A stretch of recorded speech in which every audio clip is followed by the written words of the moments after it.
OROMIA11. Akkam jirtu kabajamtoota jaalatamtoota OROMIA11 kun qophii faaya dubartiiti. Qophii faaya dubartii kennaa kaadhaa keessatti mucayyoo cimtuu takka community leader kennaa fi ta'alaa keessatti illee kan taate qabadhee asitti dhiyaadheera.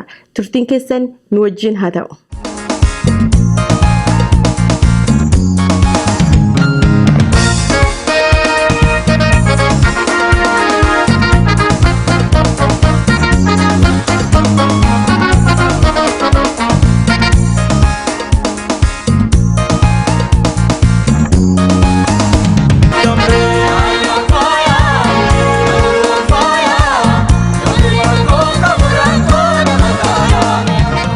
Amane ana dhifu baganagaan dhufte.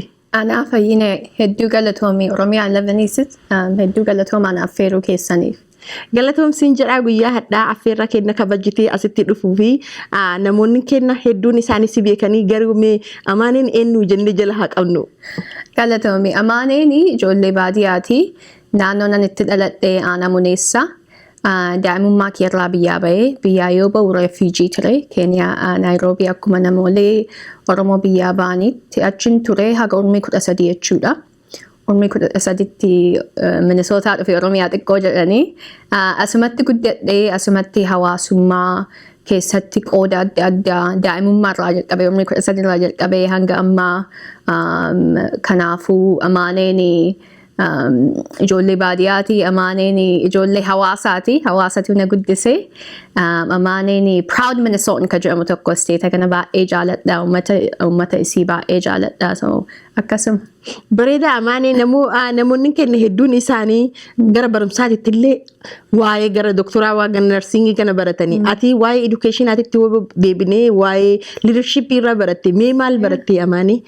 Gaaffii bareedaadha. Anini sunis bareedaadha miti ijoolleen nuti akka sabaatitti akka uummata Ameerikaatitti waan adda addaa barachuun hin barbaachisa.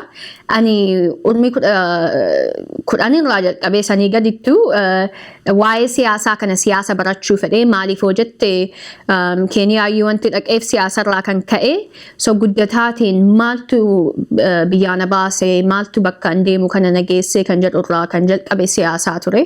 Saniif siyaasaa barachuu fedhe. Amma siyaasaa barachuu qofa osoo hin ta'in waa'ee hawaasummaa community leadership kan jedhamu tokko akkamii hawaasa kee jabeessitaa akkamitti nama hawaasaa taata. Nama hawaasaa jechuun maatii kee qofa waan jaalattu osoo hin ta'in hawaasa kee illee jaalachuu qabda. So sanirraa kan ka'e leadershipii ta'ee qooda adda addaa hawaasarraa fudhataatiin akkuma san siyaasaa biyya kanaallee beekuun waan nu jabeessuuf waan akka nama saba biyya kanaatittis nu deeggaruuf lameenuu baay'ee barachuu fedhee irra guddina barnootarraa nuti amma akka communitytti akka hawaasaatti yeroo rakkoon tokko jiraatu hawaasni wal bira dhaabbata. Maatii keessas akkasumaami. So anaaf irra guddina waa'ee classroomii baradhee qofa osoo hin ta'in waa'ee hawaasummaa community leadership kan jedhamu uummatuma keenya irraa baradhee hawaasuma kanarraa baradhee jechuudha hawaasa Minnesota irraa. Maaliin kamiin irraa eebbifamte university? Yeah, universityin actually districtii kiyyaan jiraattu districtii afuriiti. Ramsey County, Washington County jedhama. Hamlin University deeme siyaasaa baradhe political science waan seeraatis undergraduate programming tokkon jira ka waa'ee seeraallee concentrate godhu so lameenuu baradhe jechuudha. So ani jajjabina dubartii teennaa hedduu takka supportii godhaa ati leadershipiin akkanatti barattee as bayuu kan keetiifis hedduu takka si galatoomfadha maalii fi community keenya keessaa more leadershipii fi jajjabina dubartii akkanas baatee dubbattu kana barbaanna bitta. So ati waggaa 13tti biyya kana dhuftee akka diqqeenna kan kee irraa akka dhufte irraa ooya jooyi gootee achirraa already achi keessatti leadershipii jalqabdee hin beeka.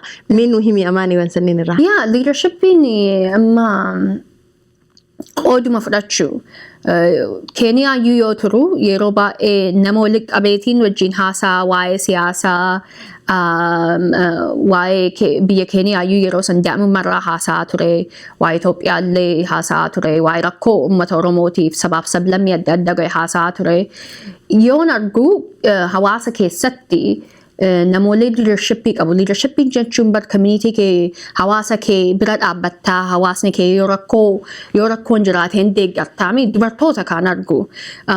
Afoo baanii akkanaa kan amma nama baay'eetu jira garuu yeroo san baay'een haasaan malee anka qooda jabaa hawaasummaarraa wanti argachuu fedheef leadershipii illee siyaasaarraa kan arge dubartoota Oromoo tamaatii fi jabeessituu ta hawaasa jabeessituu jarmarraa arge. Anaaf leadershipiin akkas fakkaata jechuudha. Minnesota dhufee baay'ee ture umrii 17tti durateettu Oromoo Youth Association ture. Oromoo Youth Association aadaa keenya mul'ifnaa, ijoollee walitti qabnaa, aadaa qofa osoo hin ta'in qooda kan fudhanna akka community uummata Minnesota jechuun waan baay'ee goone waa'ee humanitarian yoo namni deeggarsa barbaadu fuuldurri keenya maal akka fakkaatu kan jedhu sun leadershipiidha. Qooda guddaa hawaasummaarraa fudhachuu feene jechuudha. Achiin boodas Oyyaani gartee ijoollee nama umrii 20 gadiiti. International Oromo Youth Association waldaa dargaggoota Oromoo kan addunyaa durateettu ture. Suni waan baay'ee nu dalagsiisuu fi irratti dalagaa turre waa'ee addunyaa waan ta'eefi Oromo Youth Association adda addaa kan state Minnesota yookiin state adda addaa jiru waliin akkamitti dalanneetiin gaafii saba keenyaa akka warra diasporaatti deebisna kan jedhu human rights advocacy, especially gisee IOYA kennaa sabaaf sablammii akkamitti walitti qabnaa waa'ee human rights kana akka namni hundinuu haasa'u. Waa'ee rakkoo Oromoo qofa osoo hin ta'in rakkoo nama hundaati. Qooda akkamii fudhanna kan jennu baay'ee irra dalanne jedheetiin yaada. Namoonni akka Human Rights Watch, namoonni akka Advocates for Human Rights waan baay'ee dalanne jechuudha. Waa'ee hawaasallee hawaasa keenya akkamitti guddisnaa, rakkoo hawaasa keenyaa kan adda addaa akka communitytti akkamitti hiikna kan jedhu irra dalagaa turre. Sunis boardiin keenya hundinuu dubartoota ture by the way. Dubartoonni Oromoo nama dalaguu, nama hawaasa jaalatu, leadershipiin isaanii hawaasni kee nagaa qaba, hawaasni kee fayyaan isaa akkam kan jedhu irraa kan ka'u irra guddina dubartoonni community keessatti daladduu bakka hunda daladduu sanumarraa kan jalqabu hawaasa kiyya waan jaaladhuuf. Haala adda addaatiin deeggara kan jedhu irraa kan ka'e. So anaaf haarawaa miti dubartoonni Oromoo leadershipii ta'uu wanti an siyaasaa keessa na seensisuu fedheyyuu dubartoota teenya tasaa'a 24 community bira dhaabbatee waan adda addaa irra dalagu waan argeefi achiin asis IOYaan alas community keenya wajjin waan baay'ee dalannee agartee waan adda addaa irraa kan ka'u. Waa'ee advocacy, waa'ee akkamitti uummanni keenya asittuu engaged ta'a electoral campaigns an warra nama campaignii keessatti dalagee waggaa 10f qooda hawaasummaan fudhannaa garuu hawaasa keenya kan guddaa kan Minnesota kan Ameerikaa akka nama akka saba Ameerikaatitti akka citizen Ameerikaatitti qooda baay'ee waan fudhadheef lachuuyyuu waan adda addaa jedheen fudhannee hawaasni keenyaas jiraataa qoonni hawaasaa jechuun keenya qofa osoo hin ta'in kan nama hundaati. Saniifuu lachuuyyuu baay'ee keessatti hirmaadhe. Irra guddina community keenyatti ijoollee dubartootaa yookiin haadholee dubartoota kan ta'anii maatiin keenyas hundumarraa kan ka'e dubartoota argennaan siyaasaa keessa seene malee I don't think dubartoonni hin dhabamne garuu yes afoo baanii yeroo hundan haasaanii nama dalagu. Xiqqoo yoo daladdu interview adda addaa messii goota sanuma jechuudha. No galatoome dubartoonni teenya dhugaa akkuma siin jedhe hedduu jajjabaa bitta waan adda addaatiin dubartiin teenya jajjaba san irratti garuu as bayaniitiin akkasitti akka dhiiraa sanitti yookaan mul'isiitii maalii kana duubumaan dalaguu jaallatanii bitta waa hedduu jajjabeennaa hedduu qabdu jira. So akkasumatti ati community Oromoo qofa keessa yookaan hawaasa Oromoo qofa keessa osoo hin ta'in hawaasa Ameerikaa keessatti akka daladdu hin beeka. Asiin duras kaampeenii Joe Biden keessa turte achitti mee maal dalagaa turte? Campaigning ka Joe Biden and Kamala Harris san qofa osoo hin ta'in nuti positioning kiyya regional organizing director ture. Ka presidentiif ka vice presidentii qofa osoo hin ta'in warra congressii fiiguu, warra state housee fiiguu, warra state sana hundumaayyuu state kana jechuu akkamitti democratii akka votii godhan. akkamitti akka waa'ee Donald Trump amma sabaaf sablammii adda addaa qaqqabu, especially dubartoota qaqqabu, especially nama amantaa Islaamaa yookiin Jiwishii ta'e nama adda addaa qaqqabu, akkamitti waan inni dabarsisan ummata keenya nama wal jaalatu, nama guddina biyya teenyaa fedhu, nama guddina Minisootaa fedhu walitti qabna kan jedhu irraa sanirra dalagaa ture. Baay'ee nama dhibaa, easy miti. Maaliif seete dubartoonni teenna dhiisi, dubartoonni African Americanii ta'e, ijoollee immigrantii ta'e hin dhiba leadership positionii argatuun campaign irratti. Garuu hanga dandeenyeeni sirri dalanne jechuu kiyya hin mo'annee mire. Mo'ata qofa osoo hin ta'in akka waan baay'ee bare campaign san irratti. Fuuldurri biyya tanaa maal akka fakkaattu achitti baay'ee itti yaadaa ture beektaa. Isteenni keenya amma rakkoo adda addaa bakka adda addaa nu dhufaaru kana akkamitti ummanni hundinuu ati adii taate, ati nama gurraacha taate bakka feete yoo dhufte isteeta kana keessatti akka namaatitti waan hundaayyuu argattee atis opportunity the American dream ka jedhu sana agartee kan nama walitti qabu kan nama tokko goosisu akkasirratti fookasii godhan amma akka organizing director nama hundaayyuu akkamii walitti qabneetiin fuuldura deemna kan jedhu akkuma ati argitu mo'annee. So I'm very happy dhugaa. Baay'ee gammadeera. Hedduu takka nuus akkasuma gammanne bitta maaliifi keessattuu dubartoota teennaa jajjabaatanii bakka akkasii ga'anii dhugaa ofiisa adda addaa seenanii bakka guguddaa akkanaa kana keessa dalaguun hedduu takka nu boonsaa bitta. Atis akkasumatti galatoomisiin jedhaatiin wanti ati gootu diqqeenna kan kee irraa jalqabdee mucattii hoggaa 13 taatee biyya kana dhuftee ati baay'ee afaan Oromoo kan kee hin sodaatta bitta. Afaan Oromoo daa'ima mucattii hoggaa 13 by the way akka wanti haasaa akka wanti muneessa guddatte so isiirraa baradhe afaan Oromoo irra guddinna barreessuu hin danda'a haasa'uu akkuma caccabsinu kana yaala wallaahi naasofta hin sodaatini afaan kenna maaliifi daa'imman teenna ta'as dhuftuufu iyyuu ta'as guddattuufu fakkeenya taataaf jechuudha. That's part of a leader. Sunis waan tokko barsiisuu jechuun maaliif qabsoo tokko atamma daa'ima diqqoo taatee dhuftee as guddattee afaan kan kee hoo haasoftu teenniin taas guddattus silaalaa deemti jechuudha. So leadership yookaan dubartoonni teennaa ijoolleen durbaa didiqqoon keessattuyyuu isin laalti. Argitee isin horrin akkanaa kunniin hoo achi akkas jabaattanii baatanii ani kanaaf dubartoota teennata gara barumsaa gara maalii yeroo mara jajjabaatanii hin jabeessaa atis akkasuma nuu jabaadhu jedhaatiin amaanii akkasumatti dhuma akkasitti akkuma jabeenna kan keetiin nuu leadership deemtu leadership kanaayyuu itti guddeessaa jetteetti ammas moor gara kongressii deemu jirta amaanii dubartiin teennaa hedduu isaanii akkana ta'anii as bayuu qabaatanii beektaa. So mee baga gammaddeellee siin jedhaa baga bakka kanaan baate gara kongressii deemu jirta kaamee nutti himi. You know, haga Keeniyaa turee fi biyya kana yoo dhufe irra guddina daa'imummaa irraa jalqabee qoonni kiyya maali kan jedhu. Amma biyya irraa yoo baatu xiqqoo namoolee biyya dhiibneetiin biraa deemnee maatii biyya dhiibnee si dhagaama beektaa. So jidduu lamaan teette jechuudha. Amma jiruun kiyya hundinuu ka jidduu lamaanii maal akka godhuu danda'u baay'eetti yaadaa ture jechuudha waggaa 15. Asitti guddadhee isteenni tuni yeroo tokkoffaa yeroo as dhufu akkas gammadeen beeku beektaa refugee yoo taate biyya alaa yoo teettu waan baay'eetu si mudata. Hawaasni hin jira ani baay'ee nama lucky ofiin jedhu nama baay'ee blessed ta'e maaliif oseete nama baay'eetu na guddise maatiin na guddise garuu namooleen nuti aanus neighborii ta'e namni adda addaa baay'ee na deeggaraa turanii jaalalaan guddadhe. I think yoo jaalalaan guddatte atis hawaasa kee hin jaalatta. Maaliif yoo seete nama hundaa beektaa yoo namni rakkate wal bira dhaabbatta namnis yoo rakkadhu na bira dhaabbata. So sanumarraa kan ka'e isteeta kana guddadhe isteeta kanan jaaladha.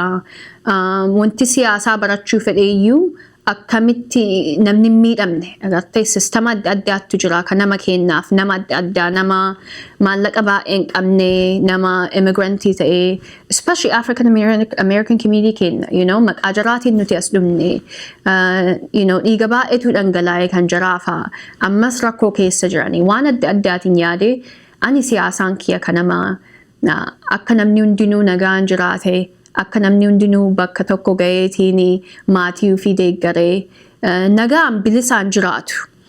So siyaasaan sunis maal barbaachisaa nama tanaan dura rakkoo san hundaa beeku. Nama agartee millionairii ta'eetiin ka bakka tokko opportunity waan qabuuf argate osoo hin ta'ini nama maatii keessaa dhufe, nama hawaasa san keessaa dhufe, nama hawaasa Minnesotaati. Hawaasa 4th Congressional District. Hamlani yoo deemu bakka siyaasaa coffee shop adda addaatu jira, business adda addaa, ka uummanni keenya qabu, ka warri African American qabu, ka warri Mangi qabu, warri Asian American communities qabu.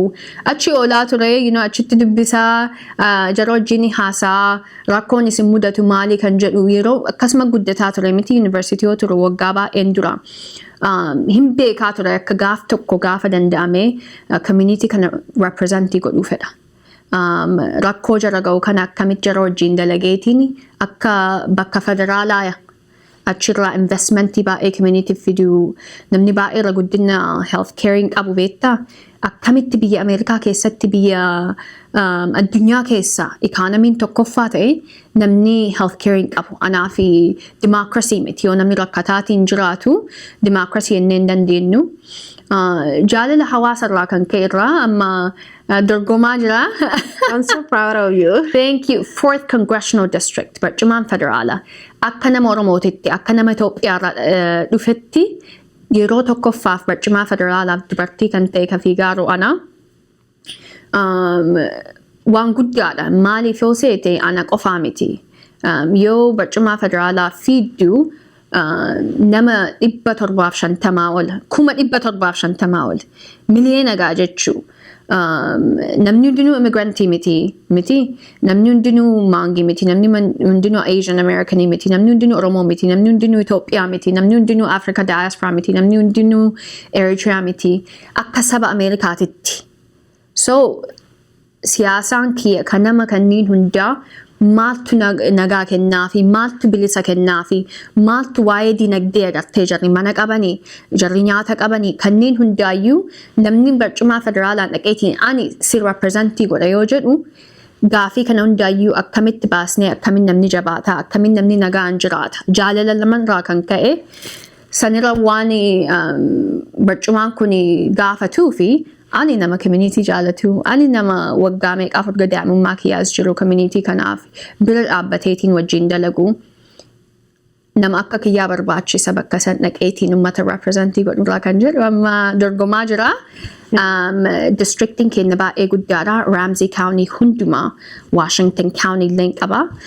Uummata diversiidha. Uummata an jaaladhu, uummata an representii godhuu fi deemu. Ijoolleen xixiqqoon teeniin taasise guddattus fakkeenya taataa fi jechuuwwan kana irratti gara federaalaa running godhuun kan kee hedduu akka dubartoota teenyaafis jajjabina guddaa hawwina namni keenyas waan kan kee kana leadership ati nama keenya support godhuuf deemartu kana akka bayaniitiin support si godhan abdii qaba. So akka yaamichaa yookiin naani akka dhaamsaatitti gara barumsaati hoo deebite daa'immanis akka garana deeman akka baratan akka barumsaa yookiin naani gara biraa osoo hin ta'in nama hedduu barbaadnu bakka leadership kanneen keessaatti waan irraa nu haasoftu. Nama gaafii bareeda. Oromoon saba jabaadha, saba gootaadha, saba nama ofii qofaa miti sabaaf sablammoota hundaa dhaabatu. Dubartoonni Oromoo especially irra guddina jabina ofiitiin yookiin jaalala hawaasummaa kan qaban kana akka leadership jijjiiran fedha. Maaliif yoo jettu ofii fiigaan jiru. Sometimes itti yaada beektaa responsibility guddaadha. Maaliif yoo seete nama ijoollee jajjabduu especially dubartoota dhabneetii miti. Nama 15 sitti himuu danda'a ka bakka kanaaf fiiguu danda'u. Kongressii dhiisii pirezidaantii biyya kanaayyuu ta'uu danda'u. Garuu wal arguun hin barbaachisa bakka tokkotti. Anan mana argu jedhaara. Garuu ijoollee mana teetteetiin especially ijoollee dubartootaa danda'amaa yoo jettee yaaddu yaada akkasii akka sammuu keessa jiraatu hin fedhu. Mataa ol qabanneetiin ufitti amannee namni hundinuu sin deeggaruu garuu nama si deeggaru ufitti qabdeetiin ani hin danda'a ani eenyuyyuu gadii miti. An dubartummaan kiyya waan jaba malee waan itti boonu malee waan laafaa miti. Leadership yoo jennu fuuldurri addunyaa tanaa maal akka fakkaatu yoo yaadu an dubartoota jedha. Dubartoota ka rakkoo amma waggaan nu mudatu kana addressii godhuu danda'u, dubartoota kan addunyaa bulchuu danda'u, dubartoota ka hawaasa keenyas guddiseetiin bakka tokkoon ga'u. So mataa ol qabatanii ufitti amananii ana qofaa miti baay'een akka anaan booddee fiigu shakkii akkas hin qabu. So mataa ol qabanneetiin go get it. Akkasi jajjabaadhaati. Ijoollee hedduun kolleeja keessatti amma fakkeenyaa fi waan fudhatan fa'a wallaalanii walakkaan fa'a bayanii barbitta saabjektii tokko walakkaan bayanii dhaabanii jira. Soota akkasii sunniin durbin teeniin keessattuu ijoolleen durbaa yaangiini bakka kanneenitti illee si barbaannaa. Dhugaa education jechuun waan baay'ee barbaachisu hundinuu namooleen accessii education qabu baay'ee lakkiidha. It's the first step ka jedhamu miti kanaafuu irra guddina yeroo baay'ee yoo haasofnu mana barnootaa dhaquu qabda mana barnootaatti jabaadhu qabda jedhaa qofaa miti. Of course itti jabaattu qabda sun immoo gaafii hin qabu. Especially ijoollee teenya tan akkas taate akka nama akka hawaasaatitti akka maatitti baay'ee qarqaaruu qabna baay'ee bira dhaabbachuu qabna kuni si fayyada. Kuni jiruu kee hunda barnoota jechuun bari sammuu kee bilisa baasa. Education jechuun bilisa. Itti laafuu miti haga danda'aniin itti jabaatu of course opportunity illee akka hawaasaatitti ijoollee teenya jabeessineetiin akka opportunity san argatan irra dalaguu qabna. Akkasii Amane I know miidiyaa adda addaa irratti reefu gabbaatee ganaa yaamicha nama hedduu dhiyeessuuf deemta. Oromiyaa 11 irratti illee akka gara hedduun deddeebitee ammas hawaasa keenya gabbaatee dubbattu abdii qaba. Si malaallaa hafutti illee si waliin jirra. So dubartoota teennaanii maaliif akka dubartiitti keessattuu wal jabeessuu qabna dhugaanus keessan keessa bitaa dubartoota teennaanii akka gabbaaniitiin filannoo kana bakka jiran si bira dhaabatanii si filan qarqaarsa hedduu barbaachisaa dhugaadhaa gara wanniiti hoo deebi'ee akkasanis uuma danda'anii jedhanii kennanii qarqaaranii kaampeenii kan kee kana jabeessanii akka dhaamsaatitti akka yaamichaatitti illee hoo taatee Amane. Tokkoffaa kaateetti kana bareedaadha. Dubartoonni wal bira dhaabbachuu qabna. Gaafii miti.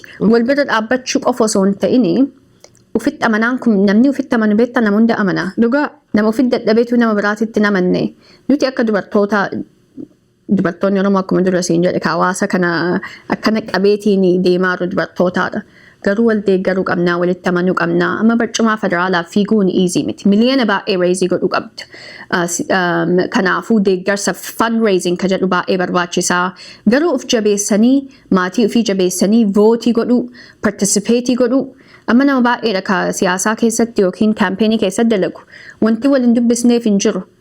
Dhufaa haa haasofnu akka hawaasa keenya guddisnu akka community keenya guddisnu wal bira dhaabbachuun of course maallaqan barbaachisaa kaampeenii irratti sunis dirqamaadha jedheetiin yaada. Garuu shakkii takka qabu akka dubartoonni Oromoo nu deeggartu akka sabni Oromoo nu deeggaru akka sabni Itoophiyaa illee nu deeggaru namni hundinuu maaliif hooseete kan siin jedhe siyaasaan kiyya ka jaalala namaati guddina namaati namni hundinuu nama waan ta'eefi walitti qabneetiin wal deeggaruun barbaachisa jedheetiin yaada.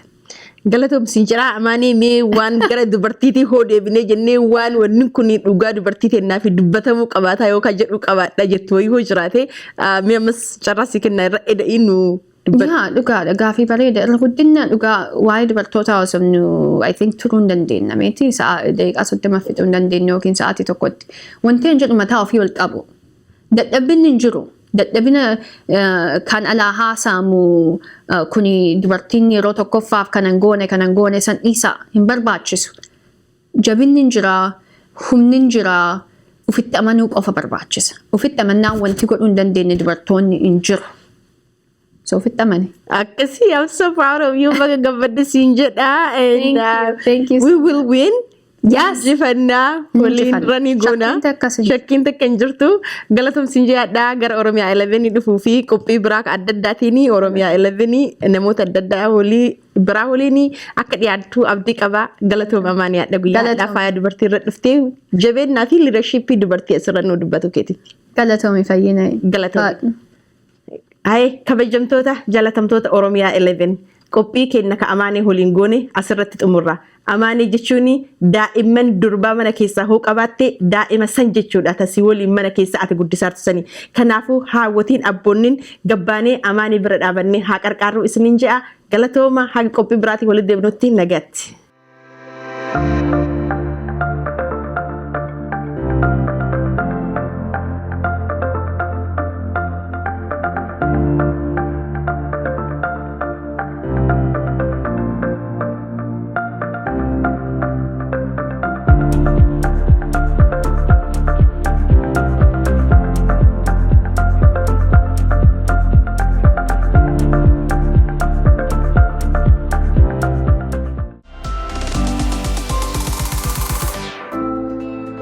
OROMIA11